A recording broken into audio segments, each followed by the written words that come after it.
Hi everybody, welcome to Make the Grade. My name is Caroline Richardson and we're back today to help you work on some of your math. There's going to be a phone number that's going to come across your screen and you can call into that if you have any questions on your math homework or there's something that you're working on and you just don't know how to do it. Or parents, if there's something that you're helping your student on or helping your child on and you need some advice on how to handle the problem, just give me a call and I'll guide you through it.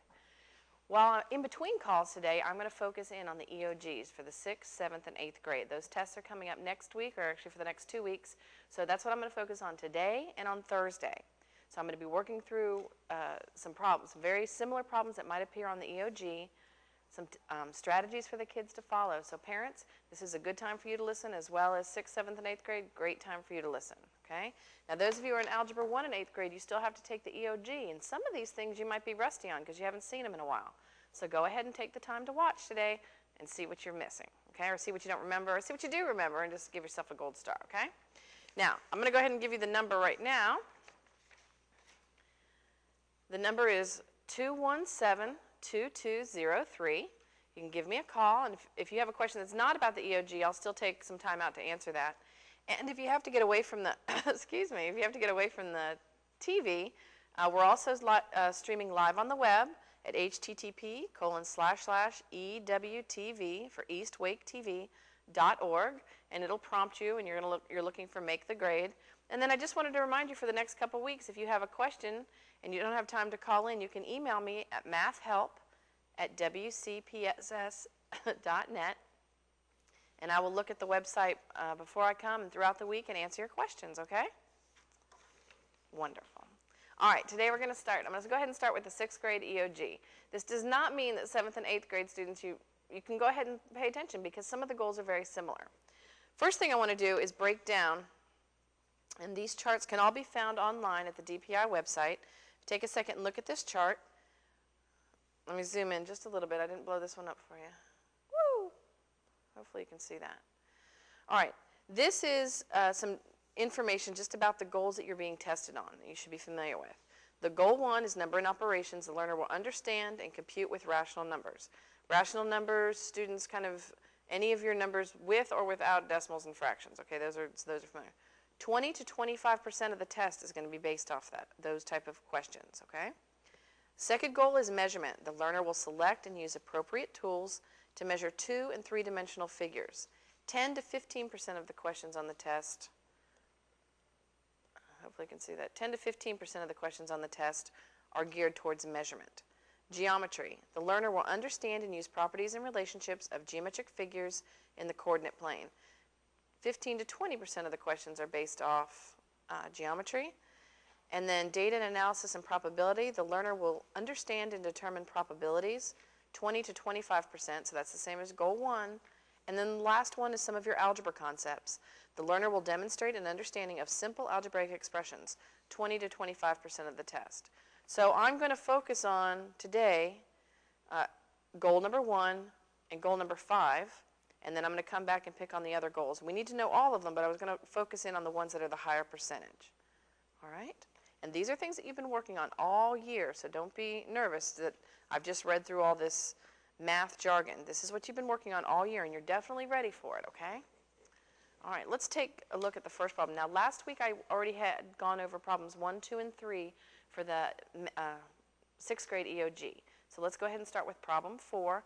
And you can find these, and I'll get the website for you, but you can find these online at the DPI site, the Department of Public Instruction. And we don't have them posted yet, or we'll get them posted on the Wake County website where the Make the Grade indicators are also for Algebra 1, Geometry, and Algebra 2. Okay, so watch for that. All right, let's look at problem 4, which is the first problem for today. Oh my goodness. Now I really got to back out. There we go. All right, it's always tricky with this. You can see the numbers, so get close if you have to. All right, are we ready? The test. It's okay. Relax, relax, relax. All right, 1/4 of the eggs in a carton are cracked. See this one? Cracked, cracked, cracked. What percent of the dozen are cracked? So we're looking for a percentage. Now notice all of these answers happen to be in a percent.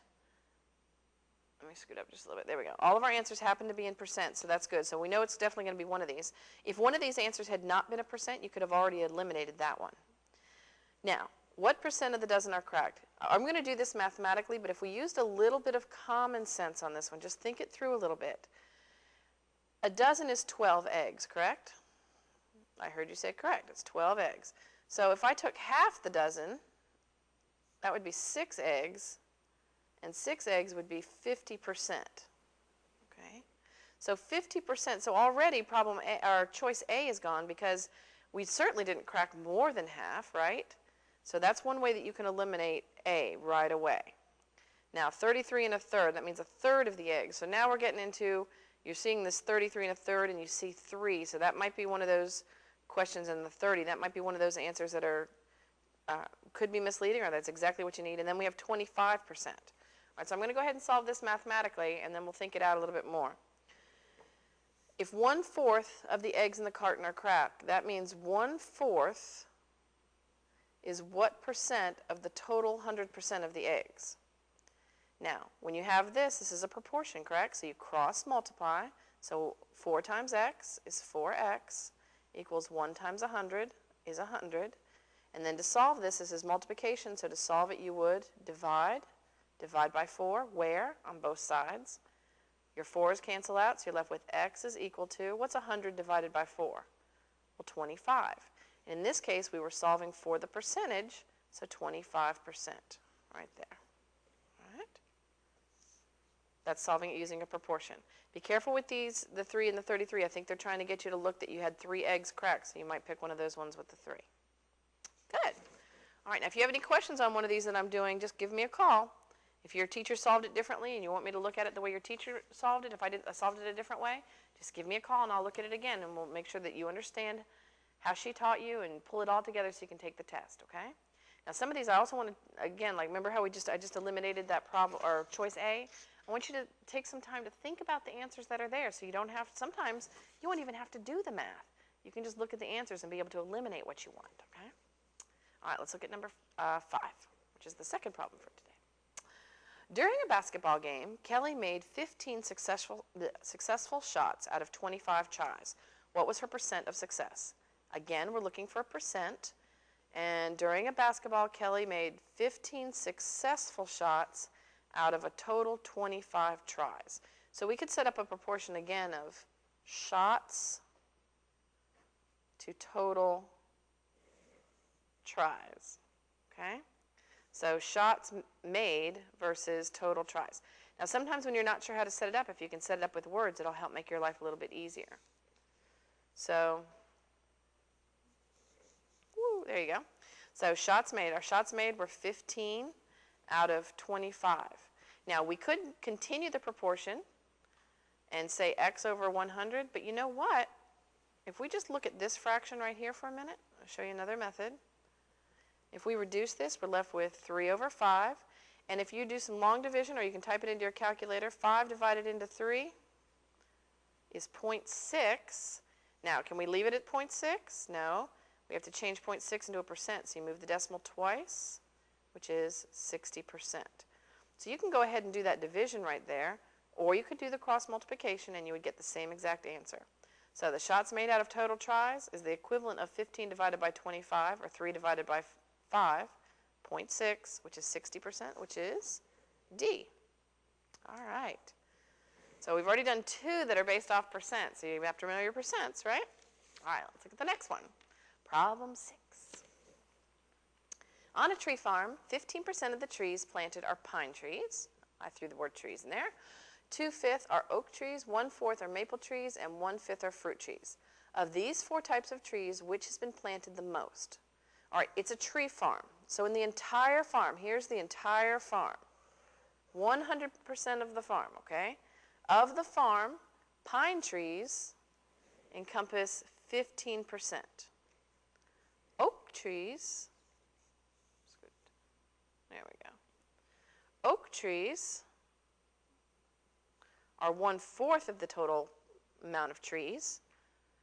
Oh, no, wait, 2/5, sorry, 2/5. You know what, my other hand's not doing anything, and you see how I jumped to 1/4? And it's exactly because I was not using my other hand. Your other hand's not doing anything, so let it point to your numbers. The maple tree is 1/4 of all the trees planted, and fruit trees are 1/5. So what we can do is let's convert these fractions into percentages, and all of this should add up to be 100%, so we're okay, and then we can see which one has been planted the most. That'll be the highest percent. We don't need to convert the pine trees because that's already 15%. And based on what I just told you a second ago, how would we convert 2/5? Well, you could do the proportion. Let me jump down here a second. Let me show you with the proportion. 2/5 equals x over 100. Some percentage over 100, because isn't a percent a part of 100? So we could cross multiply. So 5 times x is 5x. 2 times 100 is 200. This is multiplication, so to solve, we will divide by what? 5. Where? Both sides. So you're left with x is equal to, 5 divided into 200 is 40, so that would be 40%. The other option I told you is just to do some division. Now actually for the maple tree, 1/4 is one of those numbers that you should probably have committed to memory. But let's just look on the calculator real quick. If I took 1 and divided it by 4, say I end up with 0.25. 0.25, we need to convert 0.25 or 25 hundredths into a percentage, which would be what? 25%. Okay. Now this really, 1/4, there's quite a few that you should just memorize. 1/4 would be one of those. That's like a quarter, right? 1/4 of a dollar. Sorry. All right, and then fruit is 1/5. Again, one that you might want to memorize, but let's look at the calculator. 1 divided by 5, enter, is 0.2, which is 0.20. So if we took 0.20 and tried to convert that to a percentage, you have to move the decimal twice. 1, 2, so 20%. 20%. Now of these, which one has the largest percentage? Oak tree. And wasn't that the question? Always double check. Which type has been planted the most? Oak tree? Oak tree. Okay? Excellent. All right, so I want you to take some time. Just when I was doing it, did you see that I almost made some careless errors? And I've been doing this a long time, and I knew what the question was already. And you're not even going to know what the question is when you get it. So take some time to take your other finger, point at the words, point at the numbers, and get all your information organized. You've got plenty of time to work through this test, okay? Don't panic if it takes you an extra minute to look at it. Get yourself organized, okay? You can do this. All right, let's look at a few more for the 6th grade EOG. Let's look at problem 7. I'm getting problem 7, really? Here it is. This will be a tricky one to see up on the screen because it's a big one. So I'm going to zoom out and zoom in just so you can see. All right, that's pretty good. Where is it? There we go. All right. According to these two circle graphs, which statement is correct? I'm going to zoom in on the graphs, then I'm going to go back and forth so you can read them. Okay, there we go. All right, band instrument used by 80 7th grade girls. There are 12.5% use the tuba, 12.5% use the clarinet, 25% of them use the trumpet or the trombone, and 50% use the flute. The second graph says, band instruments used by 160 7th grade boys, 12.5% use tuba, clarinet was 12.5%, trumpet is 25%, flute and trombone are also 25%. So based on these two circle graphs, the question was, according to these two circle graphs, which statement is correct? So let's look at our 4 statements down here. I'm going to back up. The same number of boys and girls play the flute. Woo! Psych. All right, hold on. There's buttons all over this thing, so if I hit it wrong, you're flipped around. So you had to stand on your head to see this problem. All right, let's try again. The same number of boys and girls played the flute. All right, well, let's break down how many played the flute. In the first one, 50% of the girls played the flute. There was 80 total girls. 50% of that would be 40 girls play flute. That would be 50%, which is what it said it was. Down at the bottom, it said out of 160 boys playing a band instrument, 25 played the flute. So another way we can do is to set up the proportion. Now 50% is a pretty easy one to know. 25 Basically, you could take 160 and divide it by 4. There's one method that you could do, which would work out to be 4 goes into 16 4 times, 40. So look at that, 40 boys. So those worked out to be exactly the same. You also, your teacher might set up proportions, but when you're dealing with percents like 50 and 25, this is a real nice, easy method to do it. So I don't really have to go any further because I found the first one, 40 girls are on the flute and 40 boys are on the flute based on these. So choice A was correct. Now let's go ahead and just look at B just so we can see how they're wording some of these. It said the flute is played by more girls than boys. Well, is 40 more than 40? No, it is not. So that's why B is wrong. So you have to understand what more means, more than, greater than. The number of boys playing either the tuba or the clarinet is the same as the number of girls playing the tuba or the clarinet. So we already know the answer is A, but if we were to analyze, let me change colors. If we were to analyze tuba and clarinet together, that's 12.5 and 12.5. If you wanted to, you could find 12.5% of 80 and 12 for the tuba and 12.5% of the clarinet. But since we want them together, what if we added 12.5 and 12.5? What do you get? 25%. So 25% is one of those easy ones or easier ones. You could take 80 and divide it by 4, which leaves you with 20. So 20 girls, let's put it over here. 80 divided by 4, which is 25%, right? A fourth gives you 20 girls playing tuba and clarinet. And then over here, the same thing. Tuba, the boys, it's 25% again, which is a fourth. But it's 160, so be careful that you don't automatically say it's the same number, right? So what is 160 divided by 4? Well, 160 divided by 4 is 40. So 40 boys play tuba and clarinet. So that is slightly different, isn't it? All right, so that would rule out C. So even though you found the correct answer, I will tell you that if you have time, go back and look at some of your other answers just to verify, okay? And the last one, it says 50 girls play trumpet or trombone. 50 girls play, well, again, if we look at trumpet or trombone, that was 25%, which is a fourth. 80 divided by 4 is 20. And that's not 50 girls at all, is it? So that one, all of them ruled out. So the answer was A. All right. So that was a twofold one. You needed to be able to understand what a graph was telling you. You needed to understand the percents. And did you notice in all of these a common theme is coming out with the 50% and the 25%? Those are some very common percents that should be well, should be easy for you to do, but if they're not, you should be able to break them down easy to do the division, okay? All right, let's look at let's look at a couple more of this, and then I'm going to move on to the 7th grade. All right, let's look at these. Number 8, no more percents. Which statement, whoa, and I'm going to reduce this again, go wide, there we go. Which statement is true? 1/4 is greater than 1 1/2. -4 is less than -5. -5 1/2 is greater than 3 1/2. -1 is less than -1/2. It's easiest for me to see these visually, and also to look for some clues. 1/4, that means if you were, let's say these were cookies, okay?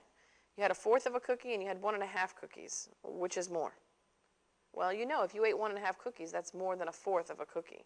If we were actually to put this on the number line, 1/4 would be, say here, then might come 1, then might come 1 1/2. And the numbers further to the right are the larger. So this is not correct. 1/4 is not greater than 1 1/2. It's the other way around. -4 is less than -5.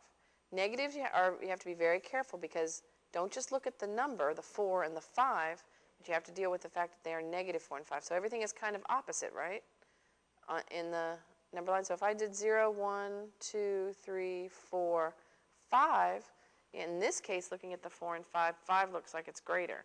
But the integers are the opposite. So this would be -1, -2, -3, -4, -5. So in this case, here's 4 versus 5. So which one is further to the right? 4. So 4 should be greater. So -4 should be greater than -5. So B is out as well. All right, let's look at C. Negative 5 1/2, is that greater than 3 1/2? Well, this is one of those ones you just want to look at clues. This wouldn't be one that you need to put on the number line, although you could. Negative, is that greater than a positive number? No, a negative is not greater than a positive number, so that rules out C. Now let's look at D. We have negative 1 less than 1/2. All right, this one could be kind of tricky. So let's go ahead and graph this. Here's 0, and let's go in halves. Negative 1 1/2, negative 1, negative 1 1/2. Okay? So where do those fall? Here's negative 1/2, here's negative 1. Which one is less? Well, the further to the left you go, the smaller the number. Negative 1 is less than negative half? It sure is. D is the correct answer. Now, the fact that we had eliminated A, B, and C should have told us that D was the correct answer. But if you'd made an error, go ahead and take the time to work it out if you have that time. Great job. All right, so things you have to remember. You have to remember your integers. You have to remember negatives are always smaller than positive numbers. You have to remember if you have a whole number and a fraction, a whole number would be more than a fraction, okay, if you convert them. All right, one more, 1, 2, 1, 2. Yes, let's do one more. Number 9. We just had a caller that requested a percent problem. Oh, good. All right, caller, you wanted a percent problem? Your wish is my command, all right? Which list shows the numbers in order from least to greatest? Least to greatest would be the smaller number, and then the numbers get bigger, bigger, bigger, bigger, bigger, okay? So if we look at this, one of the things you need to do is, first let's take a look at all of your numbers. Do you notice how 17.3% appears in all of these, right? 17.33 appears in all of these. 17 1/3 appears in all of these. 17.34 appears in all of these. So we only have, excuse me, we only have 4 numbers that we're dealing with. So what we need to do is put all 4 of those numbers in some sort of relationship that are similar. Hold on a second, let me take a sip of water. Sorry about that. So what we need to do, I think the easiest way would be to convert all these to decimals. You could convert them all to percents, and you could convert them all to fractions. That'll make your life a little more challenging, especially since you've got a repeating number, but it can be done, okay? It can be done. But I'm going to go ahead and take these and convert them all to decimals. So let's take our 4 basic numbers, 17.3%. As a decimal, what would that be? Well, if you take a percent and convert it to a decimal, you need to move the decimal back 2 places to the left. So that would be 0.173. There we go. 17.33, or 17 33/100ths. That's already in a decimal. So 17.33. 17 1/3. 17 1/3. We know that the 17 is the whole number. You can use your calculator. I'm going to tell you that 1/3 is, again, one of those numbers that you should have memorized, but let's look at the calculator. And if you don't, that's okay. You've got your calculator to help you right now, but that's something that may be a goal for over the summer. 1 divided by 3, 0.3 repeating. So 0.3333333. And I'm going to extend these just because, see, you had another one up there, so that's really 0, 0, 0, 0, 0, 0. We can put zeros on the end of a decimal and it won't hurt it at all, will it? And then our last number is 17.34, where the 3-4 is repeating. So that's 17.34343, and so on, okay? All right, so now we have to put them in an order. Least to greatest. Well, if you look at all of the numbers, 3 of them have a whole number of 17. This first one doesn't have a whole number at all. It's like 0.173000. So this one is definitely the smallest. There's no whole number attached to it at all. So the very first one should start with 17.3%. That's the smallest number. So if we look at our choices, see how the first one started with 17.33? That one's gone. And see how the second one started with 17.34? That one's gone. All right, so now our 2 choices are between 17 1/3. I'm sorry, we're between A and D, where we have 17.3% started both of them. All right, now look at the next one. 17.33 is the second one on both of them. So you don't even have to test that one because we know that that's going to be the next one because both of them made that a choice. I'll take a second and look at it, and then look. So the choice is between 17 1/3 or 17.34. Which one is the largest? So which of these two numbers, which one is the largest? Well, let's take it back, and we'll just uncover the decimals as we go. 17.3.3, same thing. 17.3334. Which one is larger? 34. Would you rather have 34 cookies versus 33 cookies? When you order decimals, you just have to look at the actual number itself. So it turns out 17.34 is larger. 34 repeating is larger. That goes in the end position, which leaves us with 17 and 1/3 in the third position. And which one is that? Choice A. Look at that. Okay, so with just some little bit of elimination, we converted all of our numbers to be the same format, decimals, and then we compared them. All right, excellent, great problem. Caller, I hope that helps. If you want a different type of percentage problem, let me know. Just call us right back, okay? All right, and did we have one more? You sure did. We're going to do 10, and then we'll switch over to the next DOG. All right, the next one is we're going to be dealing with estimates. Now, estimates can be tricky. Think about what it means. If I asked you to say about how much money is in your pocket or about how many jelly beans are in the jar, okay? You don't know exactly because you don't have the time to sit there and count it out 1, 2, 3. So you're looking for an approximation. Now, with some of your numbers, you have to decide, if I was talking about the grains of sand, would you tell me how many grains of sand there were to the actual grain of sand? I don't think anybody could, okay? But you might want to say, in my hand, there's 1,000,000 grains of sand. So I don't know if that was a really good example or not. Let's think of something else. Well, maybe like those jelly beans. You're looking at the jelly beans in the jar. You know how sometimes you have a contest where you have to guess how many jelly beans are in the jar? You're looking at those jelly beans. Would there be 1,000,000 jelly beans in there? No. Would you want to count it out and say, well, there's exactly 734 in there? You know, I'm not sure if that's a good example. How about we look at this one and we'll see if it's a good example. Okay. All right, which is the best estimate of 3.9624 times 0.501? Well, this is a good one. The reason why is, see the number 13.9624? That's about what number? Well, we could say it's about 13.962, but that's still pretty, very, very specific. If this was a measurement, let's say, wouldn't that be very, very detailed and measuring it very, very fine?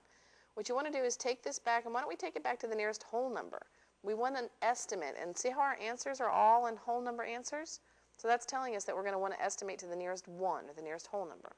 So 13.9624 is about 14 times 0.501 is close to what? Well, if we look at this, we don't have any whole numbers. We could round it up to 1 whole number, but this is really close to just a half, okay? We don't even have to go that high. So if we rounded this one to the nearest tenth, we could say this is 0.5. So what is 14 times 0.5? Well, half of 14 would be 7. Now this one could be tricky because if you rounded everything up to the whole number, then you would have 14 times 1, which would be D. So you want the best estimate. That would be too much. 14 would be way too much from this, okay? So round your numbers to say point. In this case, we'll round it out to the nearest tenth. And we tried to round this one to the nearest tenth, but it would push us up to the 14. So this would really be more like 14.0 times 0.5. I'm not sure if I explained that very well to you. So this one is a very tricky question. So I would look at the 10th place on this one. Okay? Okay. All right. Well, call me if that didn't make sense. All right, 6th grade. Those were some of your EOG problems. Not too bad. That was covering Goal 1, which was, remember what I told you? Goal 1 was dealing with the learner will understand and compute with rational numbers. So that's dealing with your fractions and your decimals, percents, ordering numbers, your number line, positives, negatives, all of those type of numbers that you've been dealing with all year. It's not necessarily something you did day 1. It's something you've done all year and used throughout the year, okay? All right. Should we jump on to 7th grade? Or a different goal? What have we got right here? 7th grade. All right. 7th grade, I have the same breakdown for you. Now, some of the goals are very similar. In fact, once I read them, you're going to say, wow, they are almost exactly the same. You're learning many of the same concepts, but you're getting the problems are getting a little bit harder, and we're really challenging you a little bit more with some of those higher thinking skills. So even though some of these goals may appear the same, You're getting just a little bit deeper with what you have to do. All right, so let's look at these goals, and let's look at the breakdown of percentages on these. Numbers and operations, again, the learner will understand and compute with rational numbers, 20 to 25% on the test. Measurement, the learner will understand and use measurement involving 2- and 3-dimensional figures. 10 to 15% of the test is based off measurement. Geometry, the learner will understand and use properties and relationships in geometry. 20 to 25% again. Data analysis and probability, the learner will understand and use graphs and data analysis. Now that's a little bit different than the 6th grade one, isn't it? Because 6th grade you were using more probability. This one, this is part of the name of the goal, but you're going to use, you might be using the probability more with the graphs and analyzing your data. 20 to 25% of those. And the final one, algebra. The learner will demonstrate an understanding of linear relations. Again, our terminology is changing slightly. Linear relations and fundamental algebraic concepts. 25 to 30% of the test.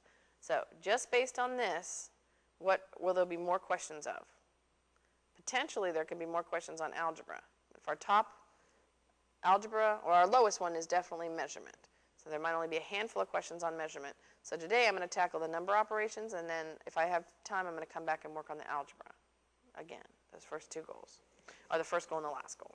They're all important. You have to know all of them. Okay, don't get me wrong, you have to know all of them, but we're going to focus on those today first. Okay, got all tangled up in my wire. All right, are you ready? This is actually problem 1, EOG for 7th grade. All right, let's look at this one. Oh my gosh, goal 1, and it looks like geometry. I thought you said there wasn't as much geometry on there. Well, the goals can each other, okay? This happens to be a goal that is involving some geometry. See our pictures, it's involving geometry, but it's also working with our numbers and operations. So don't panic, they're all going to be mixed and intertwined. The geometry, you have to understand the vocabulary and the symbolism that's going on. So let's look at this. Figure PQRS, and there's figure PQRS, is one squiggle. What is one squiggle? One squiggle means similar. Okay, is similar to figure JKLM. Here's JKLM. And you actually could slide those over on top of each other if you wanted to. Here's my question. What does similar mean? You have to know what similar means, and that's part of your geometry piece. Similar means that they have the congruent angles, or equal angles,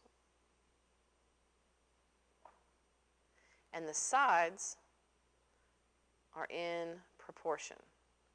Meaning, well, I ran out of room there. Sides are in proportion, meaning they got bigger and smaller at the same rate. So if PQ was twice the size of JK, then PS is also twice the size of JM, and SR is twice the size of ML, and so on. So which of the following completes this proportion? Proportion is PS, this sidewall right here, is to JM, this sidewall, as QR, the other sidewall, is to what? Well, what is the other side wall? KL. KL. There you go. Now be careful, they might have had LK, and we always want to match up our letters. P is to J, Q is to K, you can't see that, hold on. R is to L, and S is to M. So you always want to be sure that they match up. So touch the parts. Sidewall to sidewall, sidewall to sidewall. All right, easy enough. All right, let's look at the second one. The manufacturer price, oops, see, I'm switching too fast. The manufacturer's price for a tent is $28. A camping store, where am I? A camping store, here we go, move it down for you. A camping store, well, it's 3 times the camping store, that bought the tents sells them for $40.76. Approximately, what is the percent of increase in the price of the tents? Okay. Well, percent increase, we need to remember how to find percent increase. Basically, percent of change is equal to the new price minus the old price divided by the old price. Take that times 100. Whoop, squishy. There we go. Okay. So if we look at that, what is our percent of change? What is our percent? In this case, our change will be a percent increase. So what is our new price? Well, our new price, the manufacturer's price for a tent is $28.50. There we go. I just said it. a camping store that bought the tents sells them for $40.76. So the new price is what they're selling it for. $40.76 minus the old value, $28.50, divided by the old value, which was what? Let's look at $28.50. We'll take that. Let's go ahead and work that out, and then we'll take that and we'll multiply it by 100. All right, so let me pop over to my calculator. Is this on problem number 2? Yes? Are you asking me or them? We're on problem 2. All right, so let's go over to the calculator. So 40.76 minus 28.50 is 12.76. 26 divided by 28.50 times 100. 12.26 divided by, back to my calculator, 28.50. That worked out to be, we'll take that number times 100 times 100. 43.01. 43.01754. Okay? But now what do we do with that when we're trying to make that a percent? So we don't need to go that far up in percent. Approximately look at the percent. See how these are all whole numbers? So 43%. Okay? Now in this case it was a 40% increase because that's what we looked at, the increase in price. So our choice is A. So this formula is one of those things. Now they're not giving you any formulas on this test. So this is one of those concepts that you might want to write down on an index card as something to remember. The percent change, whether it's increase or decrease, take the new price minus the old price, divided by the old price. That gives you the decimal. And then multiply it by 100 to get your percentage. All right. All right. I hope that helps. All right. So this is a good strategy for some of the things that when your teacher is going over their EOGs right now, is if you get to a problem and you're like, I don't quite remember that, and you had to go back and flip through your notes or flip through a book, then get an index card and write that down as one of those things that you need to consciously remember. And if you write it down and you say it and then you practice with it, chances are it'll come right back to the front of your mind so you'll remember it on the test. Okay? All right, let's look at the next one. Number 3. We're going to go drive a truck. All right, let's see. A truck has traveled 75 miles in 1.5 hours of driving. There, now you can see the problem. At the same speed, which proportion can be used to determine how long, t, in hours, it would take the truck to travel 325 miles? All right, so the first thing we need to do, if you look at all of these proportions, see how t is in the denominator. So t is hours, so t is our time. So this is miles over time. And sometimes I think it's easier if you go ahead and write it in words, then you can find the numbers that you're working with. A truck traveled 75 miles in 1.5 hours. At the same speed, which proportion can be used to determine how long t, that's what we don't know, in hours, it would take the truck to travel 325 miles. There you go, there's your proportion. So which one of those matches? 75 over 1.25. None of those worked. So now what do we do? Well, you also have some of, this is the first one I came up with. So the next one is we could say miles, well, we can use some of our rules of proportions, which we can take, where you're allowed to switch your means and extremes. So it's the same as saying miles over miles, miles of the first trip to the miles of the second trip would be equal to the hours of the first trip over the hours of the second trip. Proportions are pretty fun because you can set up almost any proportion you want to as long as you're consistent. So let's try this one. 75 is to 325 as the hours on the first trip. 1.5 is to t. Okay? And really what we just did is we switched those two numbers right there, means. All right, so does that one of those match? 75 over 325, here we go. 1.5 over t. So see how I didn't panic? The first one I came up with wasn't one of the choices. Don't panic. Now, what if you weren't sure how to switch things around? Well, one of the things you could do is you could cross multiply this and say 75t equals 1.5 times 325. And if proportions are equal, then the cross multiplication will equal itself. So look at A. If we were to cross multiply these, I would be left with 1.5t equals 75 times 325. Are those the same numbers that got multiplied? No, they are not. Okay, so that's just a method that you can get if you're not quite sure how to manipulate proportions. Cross multiply and come up with a little equation. How about this one? 325 times t equals 1.5 times 75. Is that the same proportion? No, we're looking for 75t.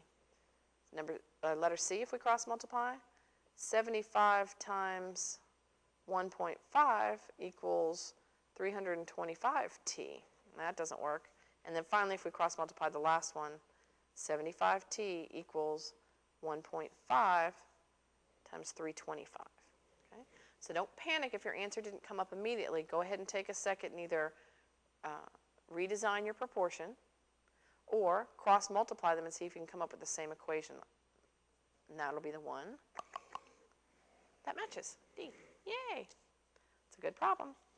The other thing I would look for is, in this problem, they went out of their ways to tell you miles and hours. Be very careful when they do give you units that when you're setting up your proportions that perhaps all of them are in the same unit.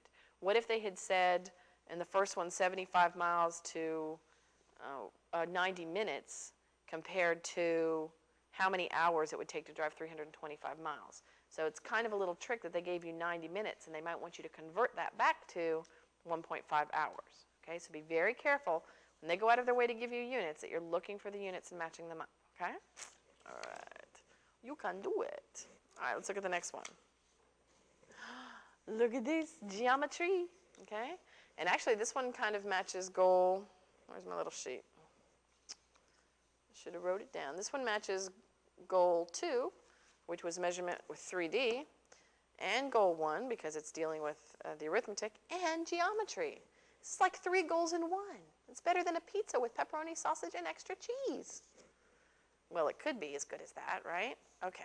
It's like, I love this. This is fun. These are good. You can do this. What is the ratio of the volumes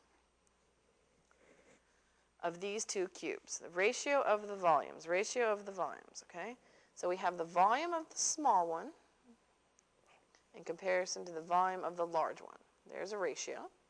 What is the volume of the small one? Okay, be careful. Your gut instinct is going to say 2 over 4. No. 2 over 4 is the measurement of one of these sides, okay? And 2 over 4 would be 1 to 2. And you see how that answer's there? So you might think, I'm done. No. See how I underlined volume? You want to be real careful that you find the values before you start answering the question. So what is the volume of the small one? Well, it said that they were cubes. And again, another vocabulary word. Let me go wide a little bit. There we go. Volume of a cube. What you should know about a cube is that, so this is 2 centimeters wide, high, and in length. 2 by 2 by 2. And how do you find the volume of a cube? Again, this is one of those formulas you need to know. The volume of a cube is equal to length times width times height. Okay? 2 times 2 times 2, which is 8. So the volume of the small one is 8 centimeters cubed. Volume of the large, again, a large cube, so this is 4 by 4 by 4. Volume of a cube is length times width times height. So that's 4 times 4 times 4, which is 64 centimeters cubed. Now reduce 1 over 64, and you're left with 1 over 8. A little different. Choice C. Okay? So you see how choice A was there to fool you? Take the time when you're writing the problem to underline key vocabulary words. Words like volume and cubes. Okay? You have to be very, very careful because there are going to be some questions on there. Look at me a second. There are going to be some questions on there that they're trying to trick you a little bit because they want to be sure that you understand the vocabulary and you understand the way they're asking the question. So take your pencil or take your pen or a highlighter or whatever you're allowed to have and circle some keywords, learn that vocabulary.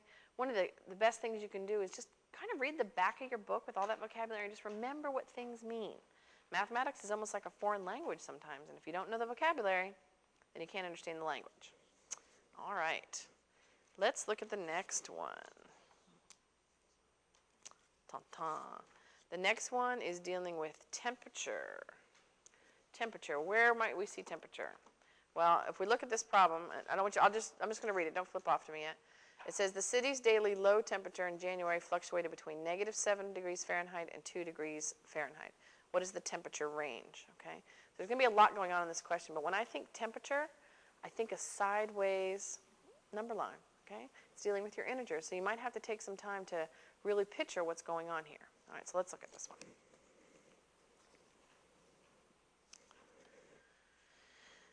A city's daily low temperature in January fluctuated between -7 degrees Fahrenheit and 2 degrees Fahrenheit. All right? All right, so -7 and 2 degrees. So if we go ahead and let's just picture that thermometer. That's not a very pretty thermometer, but let's picture it. So -7, and it went all the way up to 2 degrees Fahrenheit. It's very cold. I don't think we see temperatures like that much in Raleigh, do we, or the Raleigh area. What is the temperature range? Now, what does range mean to you? Well, range is basically how many degrees are in between them. So we do that, okay? So when we do that, we're basically trying to find out how many, this was on a number line, you could figure out how many tick marks are between them. Now this is very time consuming to say 2, there's 1, there's 0, there's -1, -2, -3, -4, -5, -6, -7. We could count them that way. Or mathematically, what does that mean? Well, this is basically a distance, isn't it? So it's the absolute value of -7 minus 2. It's the absolute value of the difference between them. That'll give us the range. The range is the difference between the high and the low. And you worked with range when you did mean, median, mode, range, that sort of thing. All right, so -7 minus 2, the absolute value of that would be the absolute value of -9, which is the absolute value of -9 is 9. All right, now why did I do absolute value? Because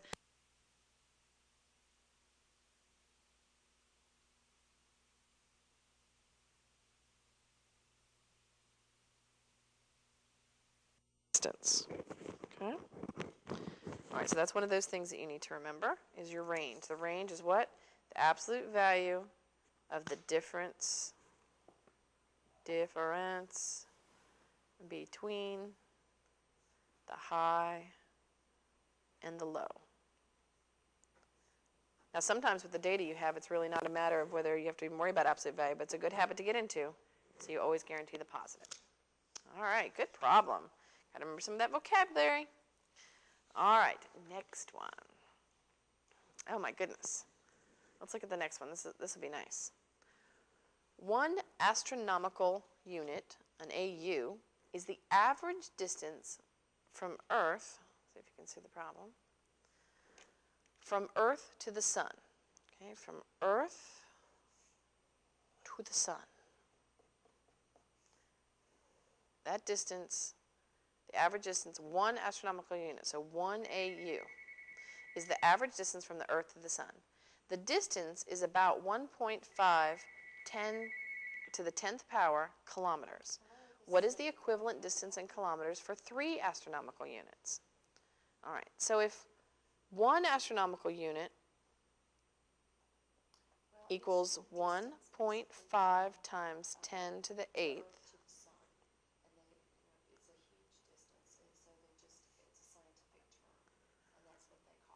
all right, so if 1 astronomical unit, that is basically just the distance from the Earth to the sun, okay?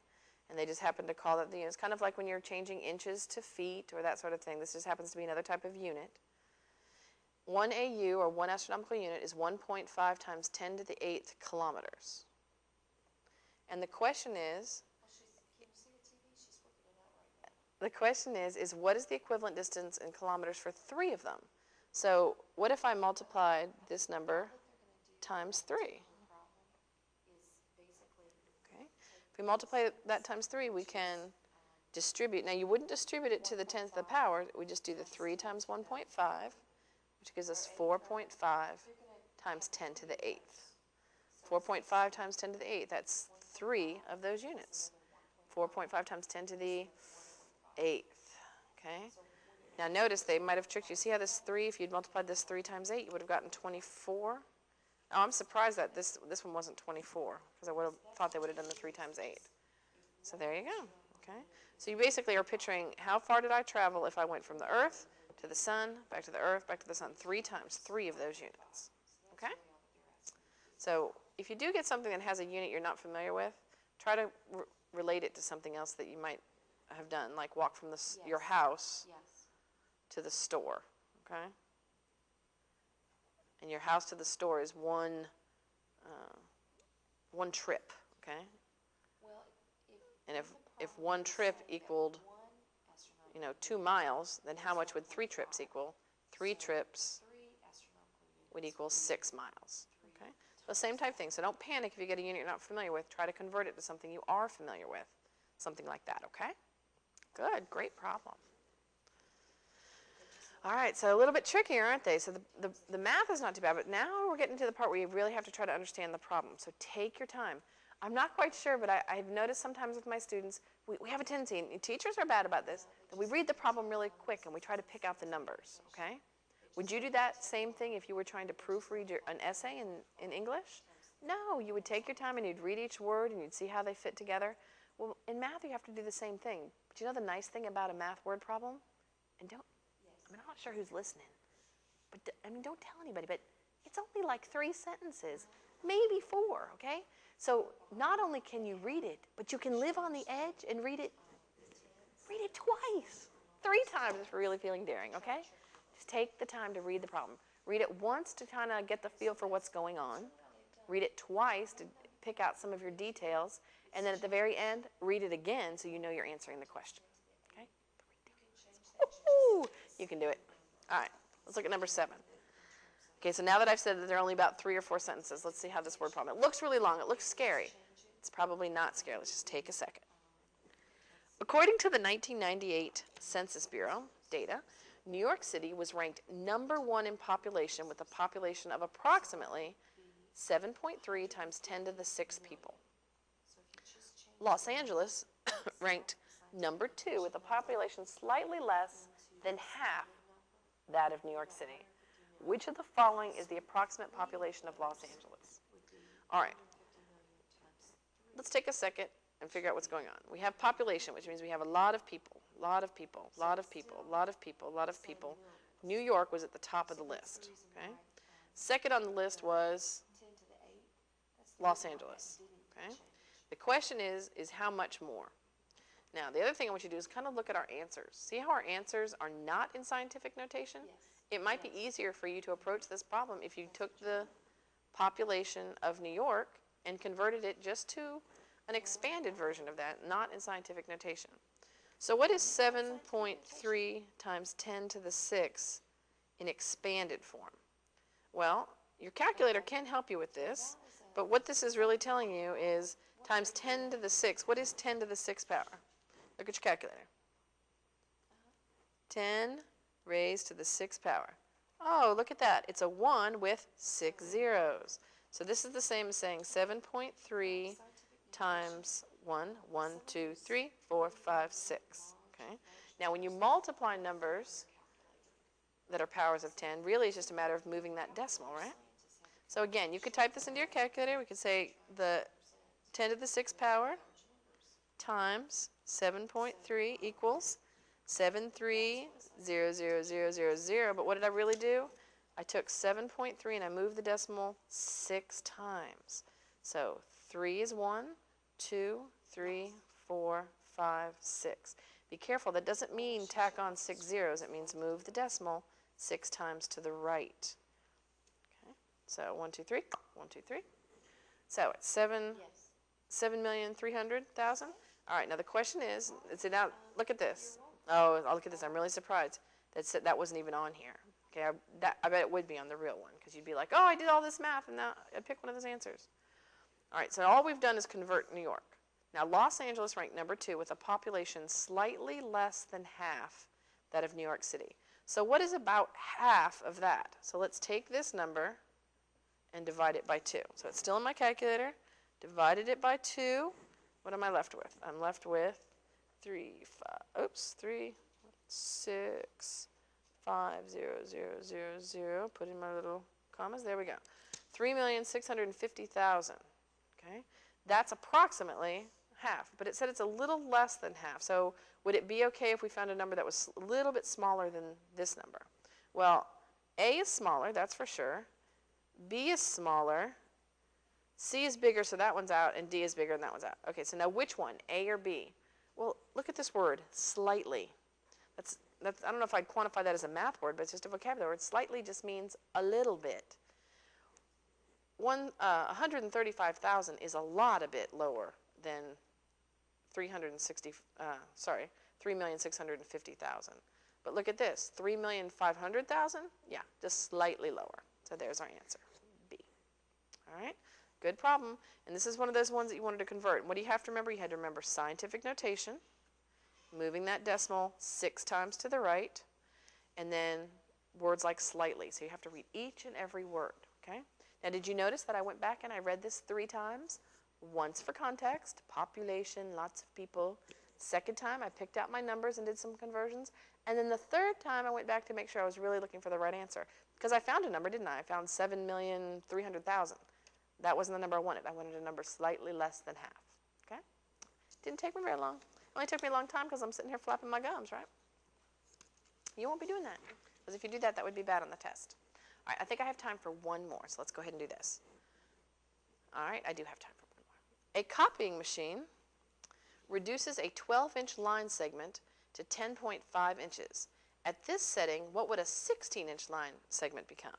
Well, this would be an example of a proportion of something you could do as a proportion. We have the original to the new. Our original was a 12-inch line segment, 12 inches, was reduced to 10.5 inches. And the question is, well, what if I took a 16-inch line? That would be an original. What would it reduce to? So we could call that x or n. So there's our proportion. So we can cross multiply and solve 12 times x. And at this point, I would not put my units in anymore, okay, because sometimes it can get confusing. So 12x equals 10.5 times 16 is 168. This is multiplication, so to solve, we're going to divide.